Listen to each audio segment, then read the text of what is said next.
भारतीय संस्कृति को विदेशों तक पहुंचाने का और उसे सम्मान दिलाने का अगर वाकई में किसी ने काम किया तो वो थे स्वामी विवेकानंद। एक बार किसी अंग्रेज ने स्वामी विवेकानंद जी से पूछा कि आपके देश की महिलाएं हाथ क्यों नहीं मिलाती। तो फिर उसके बाद जो स्वामी विवेकानंद जी ने जवाब दिया वो आप लोगों को सुनना चाहिए। उन्होंने उस अंग्रेज से पूछा कि क्या आपके देश का कोई आम नागरिक आपके देश की महारानी से हाथ मिला सकता है। तो फिर उस अंग्रेज ने कहा नहीं, ऐसा पॉसिबल नहीं है। तो फिर स्वामी विवेकानंद जी ने पलटते हुए जवाब दिया, बस यही कारण है, हमारे देश की हर एक महिला महारानी के जैसी है और कोई आम इंसान उनसे हाथ नहीं मिला सकता। गाइस, आपको ये स्टोरी जान के कैसा लगा चैट सेक्शन में जरूर लिखिएगा। और अगर आपने महाभारत के किस्से सुने हैं तो आपने द्रौपदी के चीरहरण की कहानी भी सुनी होगी, जिसमें कृष्ण भगवान ने द्रौपदी के चीर यानी साड़ी को बढ़ाया था, जिसकी वजह से कौरव कुछ नहीं कर पाए थे। पर सवाल यह है कि कृष्ण भगवान ने ऐसा किया क्यों, तो उसके पीछे की कहानी सुनिए। जब कृष्ण भगवान ने सुदर्शन चक्र से शिशुपाल का वध किया था तो उस समय सुदर्शन चक्र की वजह से कृष्ण भगवान की उंगली भी कट गई थी। तब द्रौपदी ने अपनी साड़ी का पल्लू फाड़ के कृष्ण भगवान की उंगली पे बांधा था। तब कृष्ण भगवान ने द्रौपदी से वादा किया था कि हे द्रौपदी, तुम्हारे एक एक सूत का कर्ज हम चुकाएंगे। और इसी वजह से चीरहरण के समय कृष्ण भगवान ने साड़ी को बढ़ाते चले गए। गाइस, पुरानी कथाओं को सुनने का अपना अलग ही मजा है। आपको ये सुन के कैसा लगा चैट सेक्शन में जरूर लिखिए।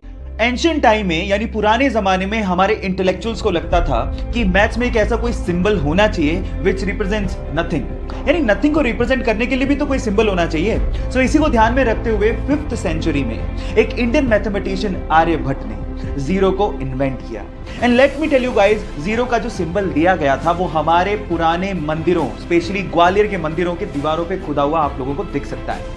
सो गाइस, अगर आप ये सोचते हैं कि जीरो की इन्वेंशन कोई बड़ी इन्वेंशन नहीं है तो मैं आपको आपकी जानकारी के लिए बता देता हूं, अगर जीरो इन्वेंट नहीं हुआ होता ना तो बाइनरी लैंग्वेज नहीं आती, और बाइनरी लैंग्वेज नहीं आती तो एक कंप्यूटर लैपटॉप कुछ नहीं होते। जब शून्य ना देता भारत तो चांद पे जाना भी मुश्किल था। क्या आपको पहले से बात पता थी? और नहीं पता थी तो चैट सेक्शन में लिखना मत भूलिएगा। जब 13 अप्रैल 1919 को जलियांवाला बाग में जनरल डायर ने सैकड़ों निहत्तों पर गोलियां चलवा दी तो इस बाग से 40 किलोमीटर दूर एक गांव से 11 साल का बच्चा जलियांवाला बाग की तरफ पैदल निकल पड़ा और बाग में खून से सनी हुई मिट्टी को अपने हाथ में लेकर अंग्रेजों से आजादी के सपने देखने लगा। ये मिट्टी लेकर जब वो घर पहुंचा तो उसने पिताजी को कहा कि पिताजी आप कहां जा रहे हैं। तो पिताजी ने जवाब दिया कि मैं आम की गुठलियां बोऊंगा जिससे पेड़ लगेगा और बहुत सारे आम मिलेंगे। तो जानते हो उस बच्चे ने क्या कहा? उस 11 साल के बच्चे ने कहा कि मैं भी इस खेत में बंदूक बोना चाहता हूं जिससे मुझे बहुत सारी बंदूकें मिलें और मैं अपने देश को आजादी दिला सकूं।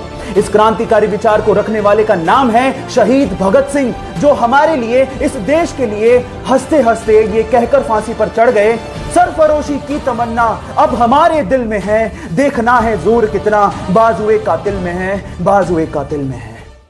कोंढाणा के किले को मुगलों के चंगुल से जीतने की जिम्मेदारी छत्रपति शिवाजी महाराज ने अपने बचपन के दोस्त और सूबेदार तानाजी को दी।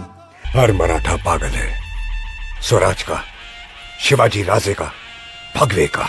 जब तानाजी का सामना पहली बार मुगल सेनापति उदयभान से हुआ तो घमंड में चूर उदयभान ने तानाजी को यह तक कह डाला कि मैं भगवा का नामो निशान मिटा दूंगा।